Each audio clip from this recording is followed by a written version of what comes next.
Call up number 871. Clerk will report. Kentucky, Mr. McConnell, for Mr. Paul, proposes an amendment numbered 871 to amendment numbered 1003. I ask the reading be dispensed with. Without objection. Senator from Arizona. I hope that Senator Paul is on his way. Okay. Paul is on his way to discuss his amendment. In the meantime, there he is.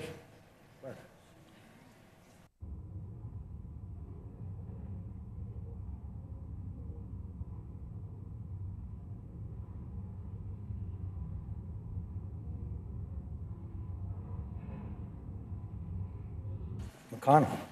Yes.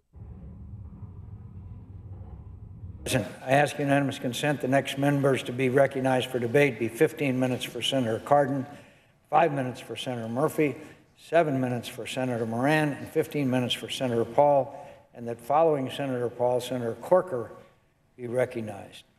Is there objection? Without objection.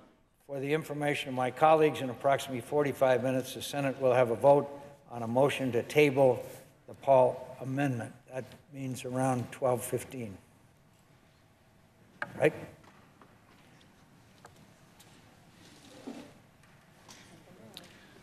Senator from Maryland. Thank you, Mr. President. Earlier this week, we commemorated the 16th anniversary of the attack on our country on September the 11th. It was a day that I think none of us will ever forget. We were attacked, and we wanted to take all necessary action to protect our country and go after those who perpetrated this attack against America. I was part of the Congress at that time and was part of the Congress that passed the 2001 authorization for the use of military force. That was targeted towards Afghanistan. And I was part of the Congress that, when we took up the 2002 authorization for use of military force against Iraq, and I voted against that authorization. Mr. President, it's now been 14 years after the U.S. invasion of Iraq and the end of the Saddam Hussein regime, and yet, Mr. President, we still have on the authority for the use of military force against Iraq, and it's still being used. It's time for that authorization to end. So I take this time to support Senator Paul's efforts to put a termination date on the 2002 authorization and to put a termination date on the 2001 authorization. The 2001 authorization was the first that we passed. It was done virtually unanimously. There was some objection, but very few, because we wanted our country to hold those responsible in Afghanistan for the attack against America. That authorization is now 16 years old. Let me read for my colleagues exactly what that authorization said, what we passed 16 years ago. That the President is authorized to use all necessary and appropriate force against those nations, organizations, or persons he determined planned, authorized, committed, or aided the terrorist attacks that occurred on September the 11th, 2001, or harbored such organizations or persons in order to prevent any future acts of international terrorism against the United States by such nations, organizations, or persons. Mr. President, that's the authorization. Pretty specific to go after those who were responsible for the attack against the United States that was centered in Afghanistan. And it was used for that purpose.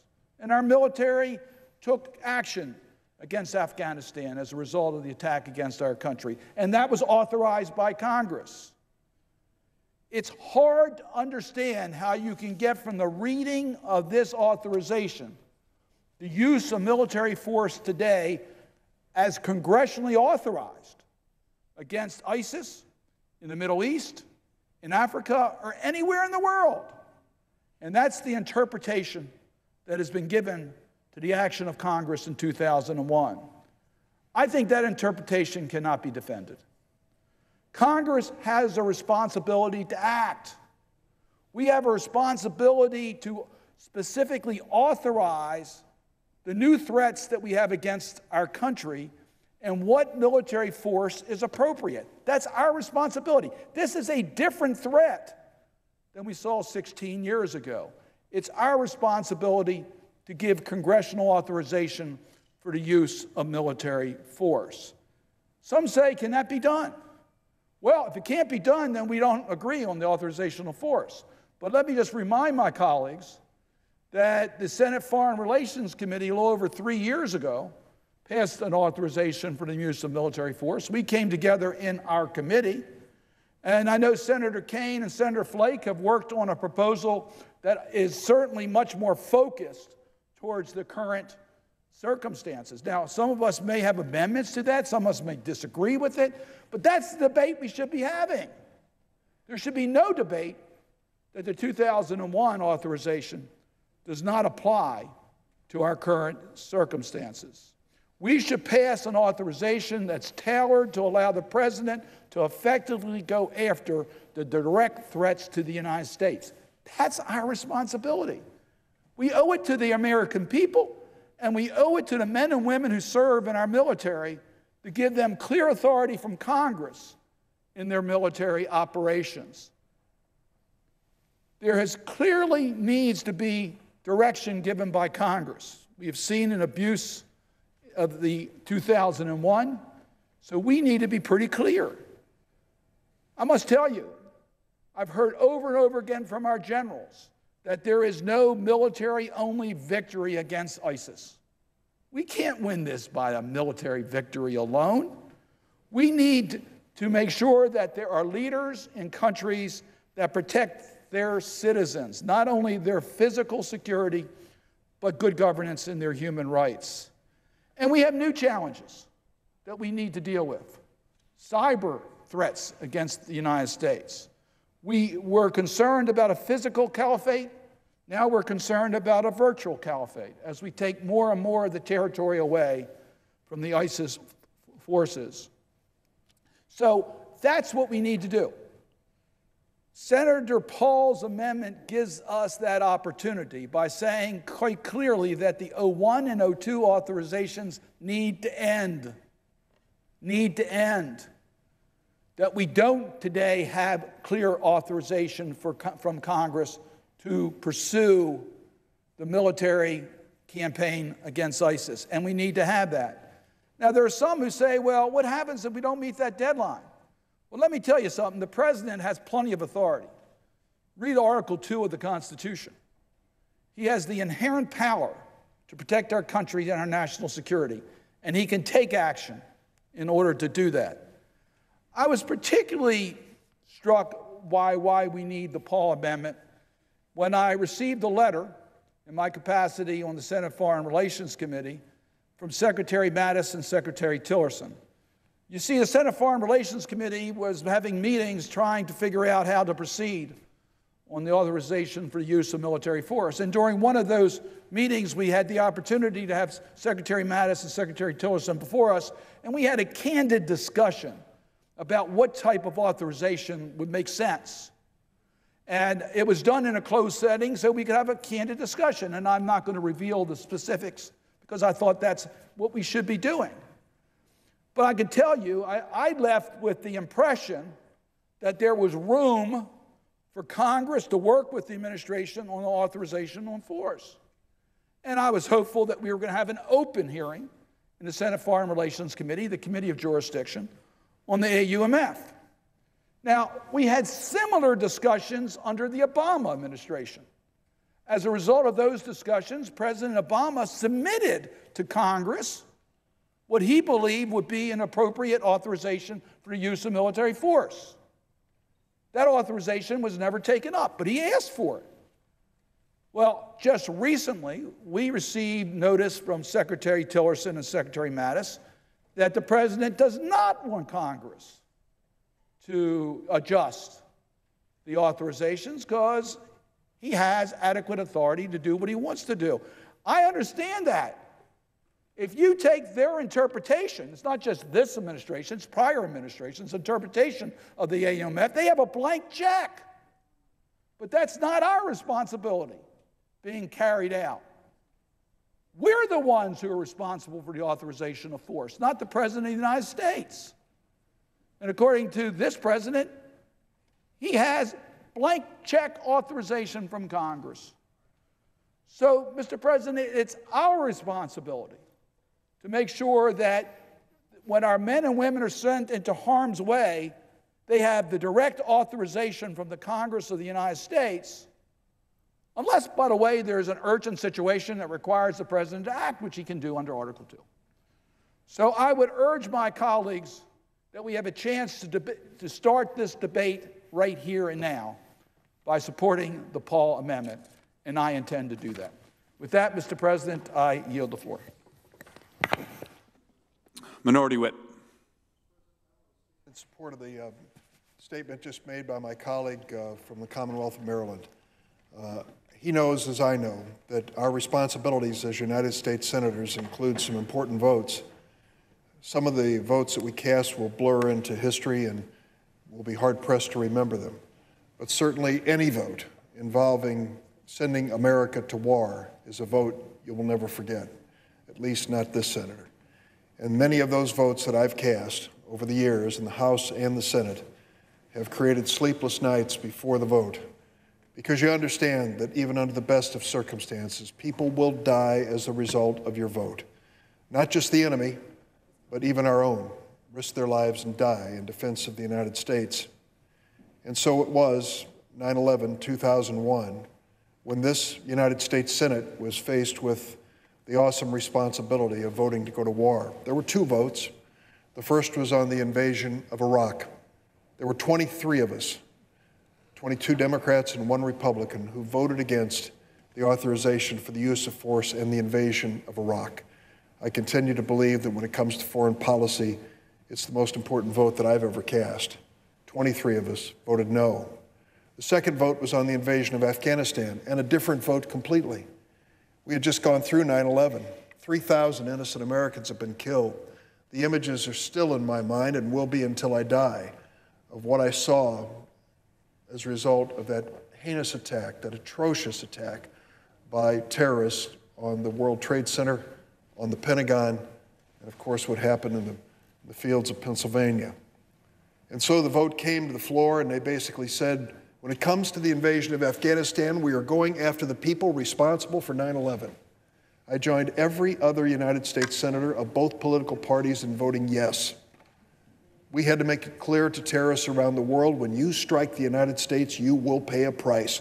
We will hunt you down, we will find you, we will bring you to justice or bring you to your end on earth. And I voted for it, and I knew it was the right thing to do. That's what I was sent here to do. Little did I realize, having cast that vote 15 or 16 years ago, that I wasn't just voting to go after the terrorists responsible for 9/11. I was voting for the longest war in the history of the United States of America, a war that continues to this day in Afghanistan. I don't think there was a single member of the Senate, either party on the floor, who would have believed that that's what we were voting for. It's happened. To date, we've lost almost 2,400 American lives. Tens of thousands have been injured in Afghanistan. Billions and billions of dollars have been spent, and there is no end in sight. Now, who is responsible for that? Ultimately, Congress is responsible for that. The Constitution and the people who wrote it made it clear that we have the responsibility to declare war. It's a responsibility which may have clarity in the Constitution, but it's one that we don't accept willingly in most circumstances. Most members of the Senate will acknowledge that constitutional opportunity and authority, but they don't want to cast a vote for fear that they're going to vote an incorrect way, as history will judge. Now we have a proposal by Senator Paul of Kentucky. It is one which I think should be supported by every member of the Senate. What it says is this: within 6 months, the authorization for the use of military force that we voted for so long ago is going to be eliminated. And we, in that period of time, have to come up with a new authorization which reflects the new reality of the threat against the United States. That is our constitutional responsibility. The President, as Commander-in-Chief, always must step up and defend America, but when it comes to the declaration of war, that's the responsibility of Congress. I'll be supporting this effort by Senator Paul. I believe it's consistent with our constitutional responsibility, and I believe it's also time for us to renew the debate as to our future in Afghanistan, a war which has claimed so many American lives, created so many casualties, and cost us so dearly. It is time for us, on behalf of the American people, to engage in that debate again. Mr. President, I yield the floor.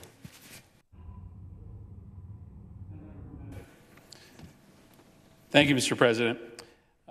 First, let me lend my support to efforts to bring amendments before the floor later today or later this week with respect to strengthening our nation's Buy America laws. This has been a cause that I have been working on for almost my entire career in the United States Congress, and it's about time that we start making sure that when we're spending billions of dollars for the United States military, that we prioritize American companies, that we don't allow for those dollars to flow overseas when we have companies in Connecticut, North Carolina, and Illinois who can do the work. So this is important, and I hope that we take some votes on these measures that I think will draw bipartisan support either this week or next. I do rise, though, to lend my voice as well to the amendment being offered by Senator Paul. Let me stipulate that this is an extraordinary amendment to sunset an authorization of military force that currently provides the legal authorization for our continuing military efforts to take out al-Qaeda as they try to plan attacks against the United States and our allies. But it is time for extraordinary measures because we have simply not done our constitutional duty in declaring and authorizing war. I would argue, as many of my colleagues do, that no matter how necessary it is for the United States to take the fight to ISIS, as we have in Iraq and Syria, and other places around the world. That is not currently authorized by the United States Congress, and it is a fairly extraordinary leap of statutory interpretation to think that an authorization to attack al-Qaeda, the perpetrators of the attacks on 9/11, allow you then to conduct a global war with almost no limits against this new enemy. And so, to me, if we don't reauthorize military action against ISIS, perhaps against other foes that we confront, then I'm not sure that Congress will ever again authorize war. Why? It's a lot harder to authorize military action today than it was a century ago or 50 years ago. We aren't marching conventional armies across a field against one another. We aren't signing neat peace treaties that provide a clear end to hostilities. The enemy is shadowy and diffuse and perpetual. And victory now is harder to define than ever before. And so it is very easy for the United States Congress to just step back and say that authorizing military force is too hard. It's too difficult. And so we outsource it to the executive branch to decide who we fight, where we fight, and when we fight, and how we fight. That's not what the Founding Fathers imagined. And in fact, there's very good reason to vest in the Congress the sole authority to declare war. If I thought that we were going to do this without the sunsetting of the existing AUMFs, then I wouldn't support this extraordinary measure. But I've been here long enough to know that it is far too easy and convenient for this Congress to allow for an executive, whether it be a Republican or Democratic executive, to define the parameters of war and to name new enemies that have not been before this body for debate. And so I think it's time for us to sunset these authorizations, and I do think that we will be able, with that pressure, to be able to come up with a new authorization that gives our military and our executive what they need in order to continue the fight against groups like ISIS while protecting the interest of our constituents who frankly, by and large, no matter what state you are from, do not want the President of the United States, this or any other, to have an unchecked ability to bring the fight to anyone, anywhere around the globe. And I will just tell you, take a look at the way in which the President has suggested he was authorized to take action against the Assad regime as evidence of how unending the current interpretation can be.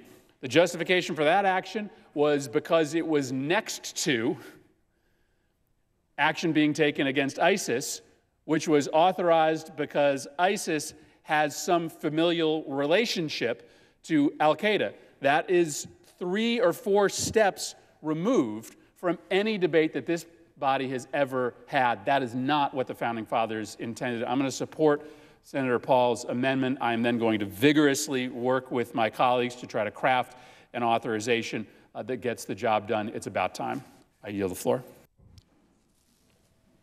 Mr. President. Senator from Kansas. Mr. President, thank you. Prior to arriving in the United States Senate after the election of 2010, I was a member of the House of Representatives, and I'm one of the 30% of us in Congress today who were here in 2001 and approved the use of military force in response to the terrorist attacks of 9/11.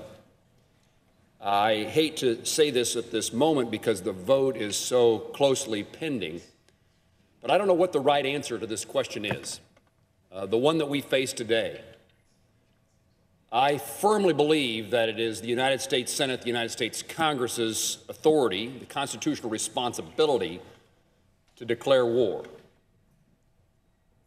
I worry that the resolution that's before us only eliminates the current resolutions, only eliminates the current authority. What's missing is the follow-up, and I just heard my colleague from Connecticut indicate that he will work vigorously to see that we have the opportunity then to vote for a resolution authorizing force. But in some ways, we have the cart ahead of the horse. I will be one who will always argue that it is our responsibility, it is Congress's responsibility to make these decisions as determined by the United States Constitution. It gives us that authority and that responsibility. The question in my mind, is it prudent to eliminate the authorizations today before we have a new authorization in place? And I don't know the answer to that question. And while I have heard my colleagues say we'll work to accomplish that, I worry, having experienced the United States Senate now for the last 7 years, that a 6-month opportunity will be foregone. Those authorizations may not occur.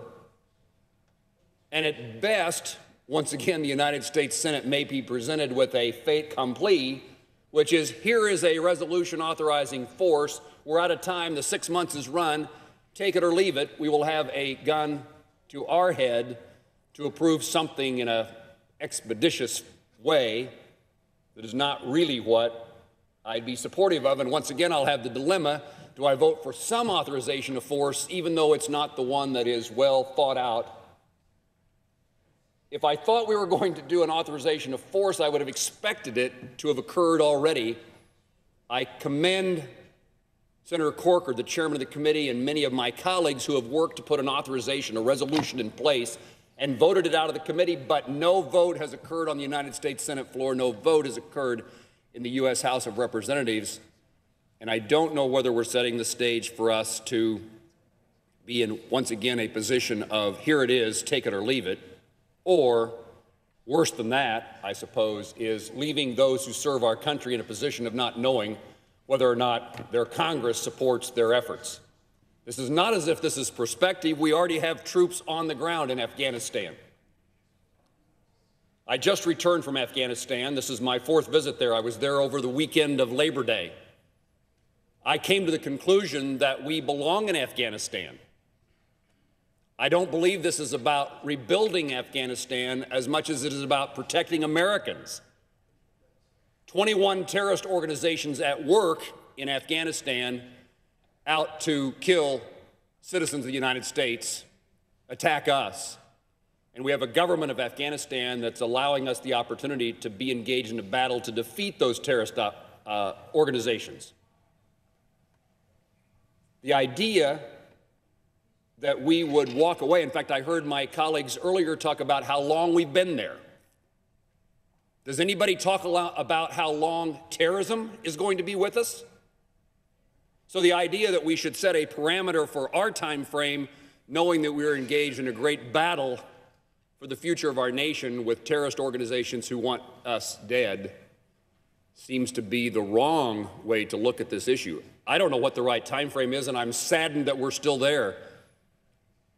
But it's not a matter of time, it's a matter of accomplishment of the mission of ending terrorist attacks against the United States. 9/11 remains fresh in my mind. So the issue that we face is, does this resolution offered by the senator from Kentucky put us in a position in which we finally do what we are supposed to do, which in my view is declare war, not necessarily an authorization of the use of force. But whatever that mechanism of authorization is, this resolution, this vote we'll take today, does it put us in a position to take advantage of a circumstance in which Congress finally utilizes its authority and accepts its responsibility? I don't know the answer to that question.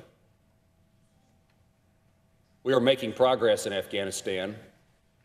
The greatest evidence of that to me was my visit to Bagram, to the hospital, in which I learned 84% of the patients at the hospital are Afghani, not Americans.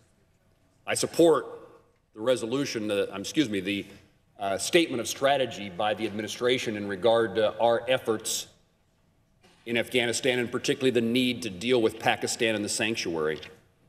The last thing I would want to do, having just returned from visiting with troops, including many Kansans, is to make a decision today that they no longer are supported by Congress.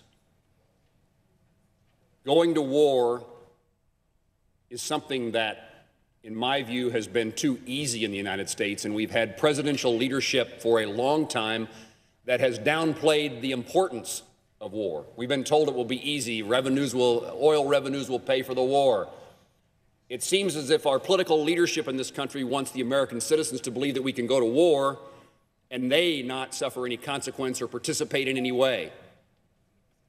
Declaring war and authorization of force by Congress brings the American people into this, and rather than downplaying the significance and sacrifice and making certain that others, not just our soldiers and their families, not just our military men and women and their families are the ones who make a sacrifice, that we're all in this together, would involve a Congress making a decision that this endeavor, whatever it is worth the potential loss of life by Americans who serve in our military. Mr. President, these are difficult, challenging, but important decisions. And I want to work with my colleagues to find the right solution, not just to walk away from a resolution, to make sure we have in place something that gives the authority to our troops to succeed. I yield the floor. That Senator McCain be recognized prior to Senator Corker's speaking time. Is there objection? The right to object. I would ask if the gentleman from Kansas would modify the request, and I'd be allowed to speak for up to 5 minutes before Senator McCain. Mr. President, I would modify my request and ask unanimous consent that Senator McCain and Senator Reid be recognized prior to Senator Corker's speaking time. Is there objection? Without objection. Senator from Kentucky. For the first time in 15 years, we are debating the congressional role in the declaration of war.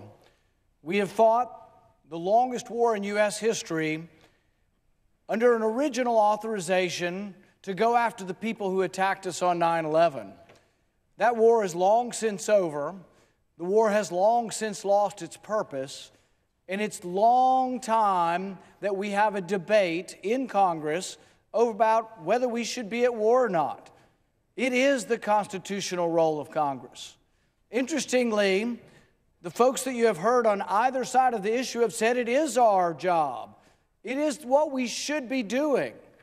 And yet we haven't done it for 16 years. Who in their right mind thinks that Congress is actually going to do their job without being forced to do their job? My resolution is actually silent on whether we should still be at war. My resolution just simply says that the resolutions that we have previously passed will expire. I don't believe they have anything to do with the 7 wars we're involved with currently anyway. But if we were to force them to expire, we would then have a debate. But for those who say, yes, Congress should exert its authority, Congress should be involved in the initiation of war, they don't really believe that unless they're going to vote that way. What will happen is the continuation of the same, that we abdicate that role and let the president do whatever he wants. It's worse than that. Let's say we were to vote for my resolution and that the authorization to go to war after 9/11 expired. Do you think any of the wars would end? No, the neoconservatives and the neoliberals believe the president has unlimited authority. They call it Article II authority for war. There is some authority given to the president. It's an enormous amount of authority to execute the war, but not to initiate war. The sole duty of initiation of war was given specifically to Congress. So if these authorities were to expire, the president already says, I have all the authority I want under the Constitution to do whatever I want. But that's not what our founders wanted. Madison, if he were here, would vehemently disagree. Madison wrote that the executive branch is the branch most prone for war. Therefore, the Constitution, with studied care, vested that power in the legislature. It was supposed to be difficult to go to war. And some gnash their hands and say, oh, Senate could never agree on any authorization to go to war. You know how long it took us after Pearl Harbor? 24 hours, and we declared war on Japan. You know how long it took us after 9/11? 3 days. We can come together as a body when we're attacked, when we're unified in purpose. But guess what? After 16 years, it's difficult to determine the purpose in Afghanistan. But also those who say, oh, we need a new authorization, but it's going to authorize war anywhere, anytime, with no geographic limit or no time limit. Basically, they would be authorizing everything we're doing now and not putting any limitations on it. We're in Yemen. We are aiding and abetting the Saudi war in Yemen, and yet there's been no vote on it. 17 million people live on the edge of starvation because of the Saudi blockade and bombing campaign. We are aiding and abetting that, and yet there's been no vote here in Congress. Look, we've got problems here at home. These wars are costing trillions of dollars. They're unauthorized. We have not voted on them. And I say, look, let's pay attention to some of the problems we've got here at home. We're going to have a $150 billion tab for Harvey hurricane damage in Texas. And yet we continue with unauthorized, unconstitutional, undeclared war.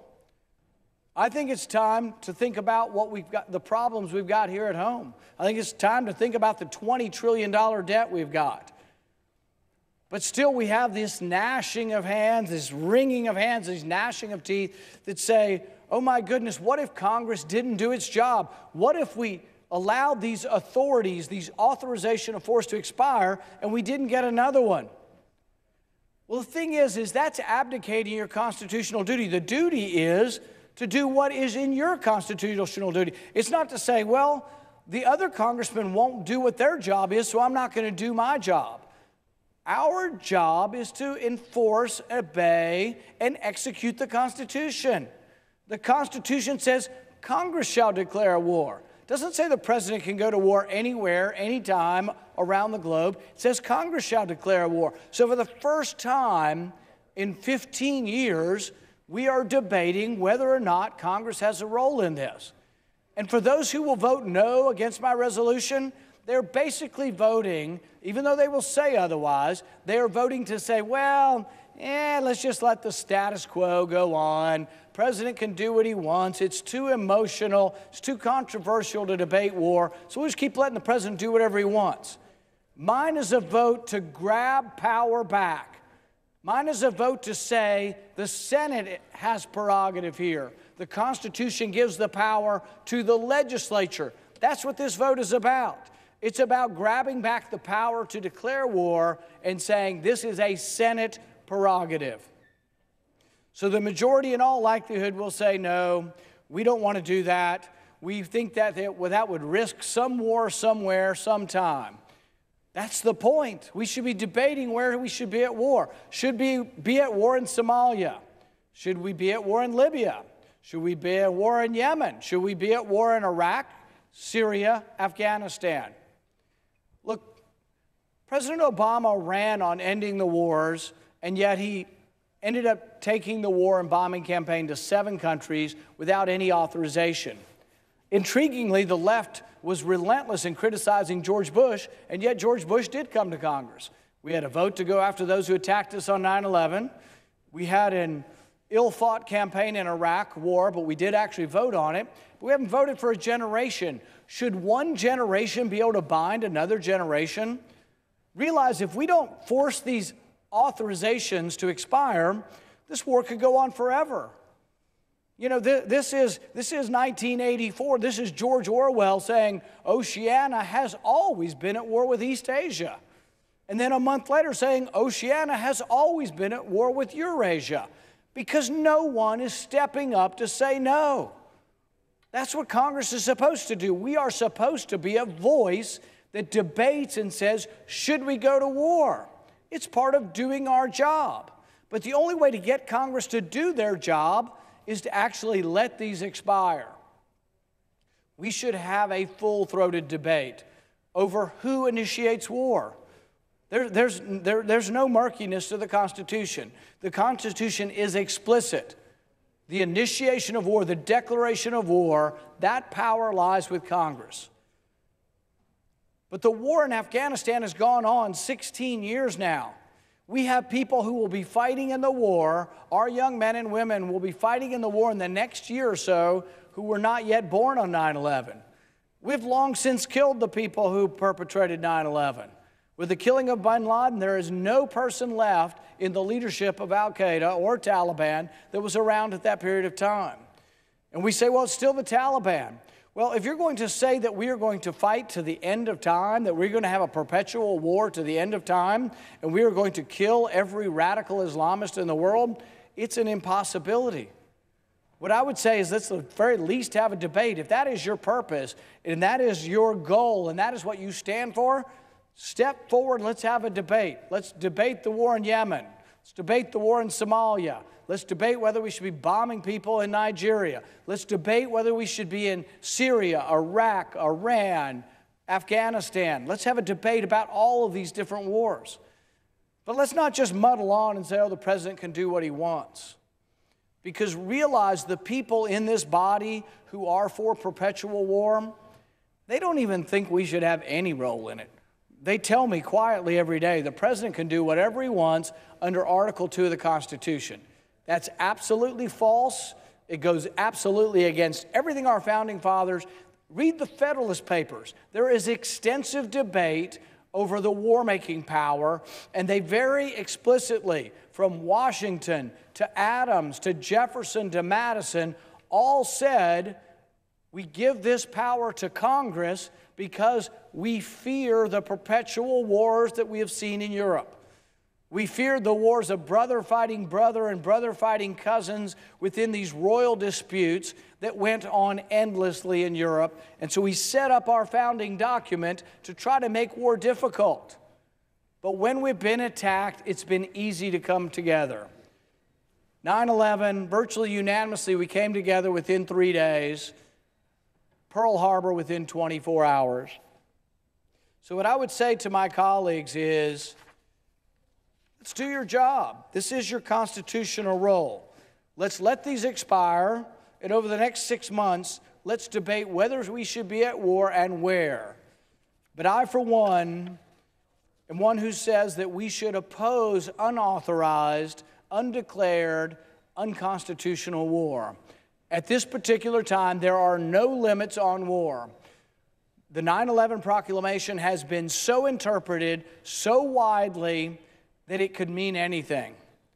So you've got people who interpret it widely, but you've also got people saying the Constitution says the president can do anything. It's not what our founding fathers intended. I'm proud to be part of and an instigator of a debate. For the first time in 15 years, the full Senate will vote on whether or not we have a role in initiating war, whether we should continue to be at war, or whether we should even vote on whether we should continue to be at war. I urge the Senate to adopt my amendment, which would be a 6-month moratorium, a 6-month sunset on the 2001 and 2002 resolution, so we could then have the real debate. But mark my words, those who will come out and say they're for the real debate are not really for it unless they're willing to sunset it. Because we've been going 16 years without a real debate. There will be no real debate on war unless we pass this resolution. I yield back my time.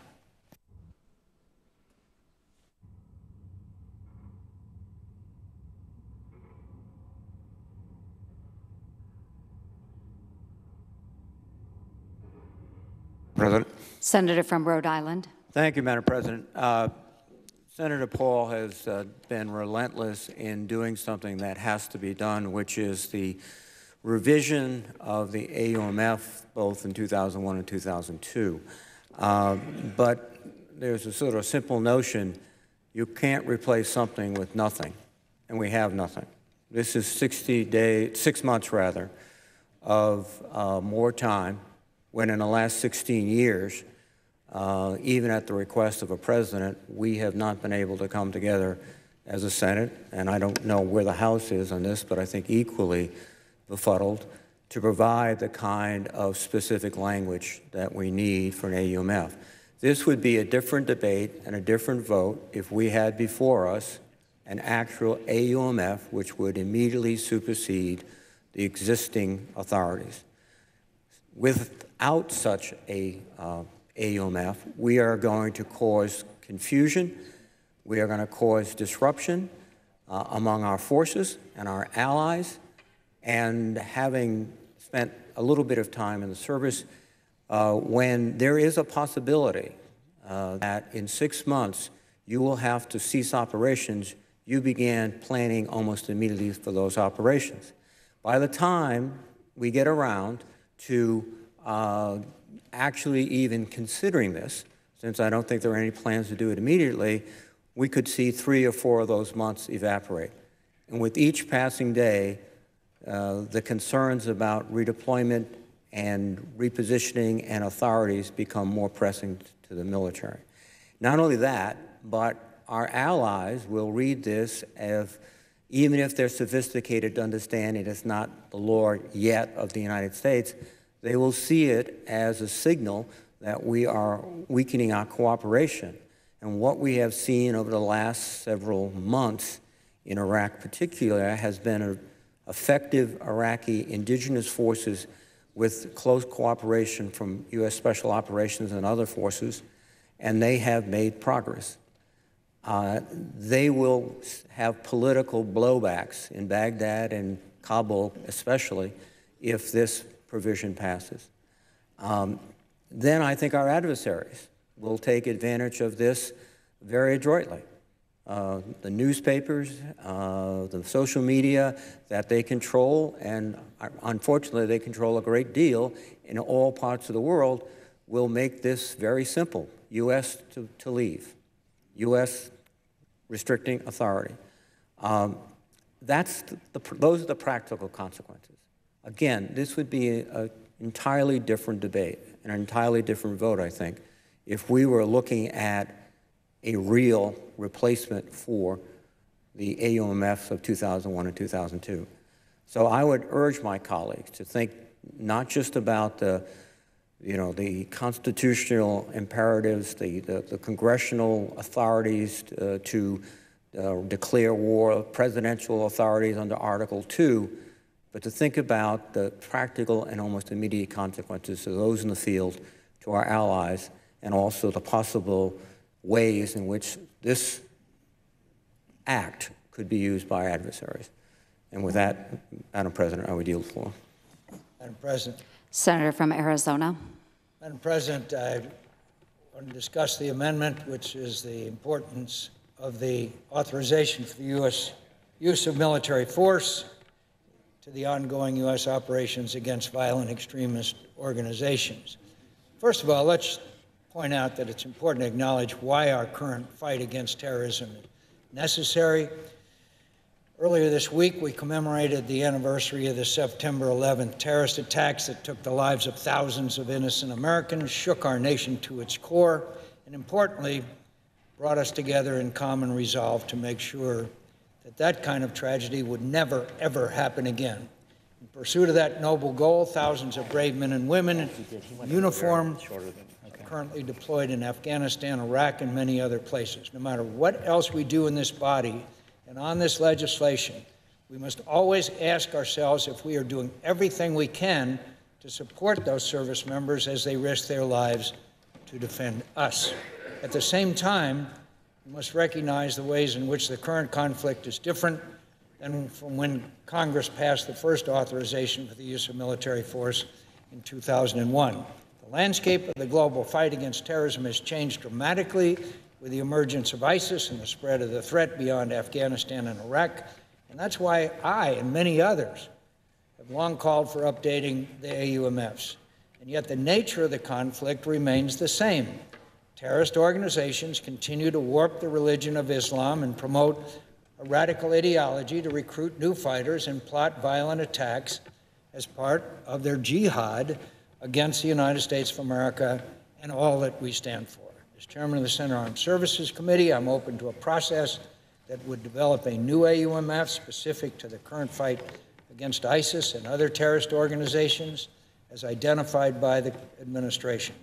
I'd be very willing to work with my colleagues, including the chairman and ranking member of the Foreign Relations Committee, as well as the senator from Kentucky, to ensure that the legislation proceeded under regular order, includes hearing, a committee markup, and floor amendment process that ensured each member of this body was able to have his or her voice heard.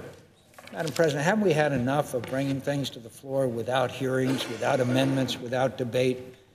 I'm confident that an overwhelming bipartisan majority of my colleagues would agree to approve the use of military force against the vicious, brutal enemy we face in ISIS and its associated forces. The amendment before us now falls far, far short of that process. Repealing the 2001 and 2002 AUMFs without simultaneously passing a new authorization would be premature, it would be irresponsible, and it would threaten U.S. national security, and it would inhibit our democracy-building efforts abroad. As we speak, we have troops deployed overseas engaged in the fight against ISIS, al-Qaeda, the Taliban, and other violent extremist organizations. Repealing the existing AUMFs without a replacement would jeopardize the legal authority for ongoing military operations. I cannot stand by silently as this body considers taking any action that would put our currently deployed service members at risk. It's also important to recognize that adopting this amendment would embolden our enemies. It would send a signal to the members of the U.S. Armed Forces serving in Afghanistan, Iraq, and elsewhere that Congress and the American public no longer support their mission and their sacrifice. We cannot send that message because it's not true. In closing, I agree with those supporting this amendment that the time has come for a new authorization for the use of military force in the global fight against terrorism. This amendment is simply not the way to do it. Rather than repealing the existing AUMFs without passing a new authorization, I urge my colleagues to work together on a new bipartisan AUMF that addresses the threats we face today. There are many members on both sides of the aisle that have been working together on AUMFs, including the chairman of the Foreign Relations Committee. That is a process in which I would be proud to participate, and it's one that would honor those currently deployed in harm's way fighting to make sure that our nation never sees another day like 9/11. But I cannot support anything that fails to provide our men and women in uniform with everything they need, including the legal authority to keep our nation safe. Senator from Tennessee. Madam President, I agree with so much of what the senator from Arizona just said. We are getting ready to go through a procedural motion that I just want to explain briefly. Senator Paul has offered an amendment. I would prefer that we have an up or down vote on this amendment personally. I do not support the amendment for many of the reasons that Senator McCain just laid out. But in order for Senator Paul, I'm doing this out of respect for his desire to have a recorded vote, I am going to motion to table his amendment, which allows him, per Senate rules, to actually get a vote. If it were just a straight up and down vote, he would have to have unanimous consent for this to occur.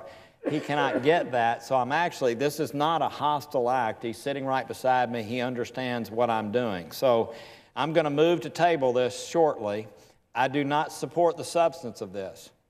I agree that we need to take action on an AUMF, even though the administration believes, and I agree with them, that they have a legal basis to do what they're doing now against ISIS per the 01 and 02 AUMFs. I agree with that. I am all for updating.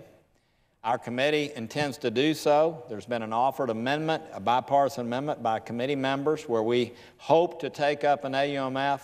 But doing away with the legal basis under which we're going against ISIS today before we've implemented and put in place another one, to me, is not prudent. It would mean we would immediately need to begin winding down our operations, and is not in our national security interest. So out of courtesy to the gentleman from Kentucky who serves on our committee, I am going to move to table the Paul Amendment, number 871, and ask for the yeas and nays, and this will allow him to have a recorded vote. With that, I yield the floor. Is there a sufficient second? There appears to be. Question is on the motion to table. The clerk will call the roll. Mr. Alexander, Ms. Baldwin, Mr. Barrasso, Mr. Bennett, Mr. Blumenthal, Mr. Blunt, Mr. Booker, Mr. Bozeman, Mr. Brown, Mr. Burr, Ms. Cantwell, Mrs. Capito, Mr. Cardin, Mr. Carper, Mr. Casey, Mr. Cassidy, Mr. Cochran, Ms. Collins, Mr. Coons, Mr. Corker.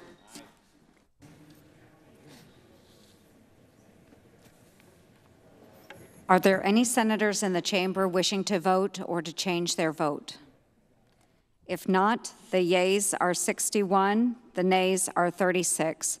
The motion to table is agreed to. The Majority Leader. I call up amendment number 545. The clerk will report. Senator from Kentucky, Mr. McConnell, for Mr. McCain, proposes an amendment numbered 545 to amendment number 1003. Strike section 2814. Consent the reading be waived.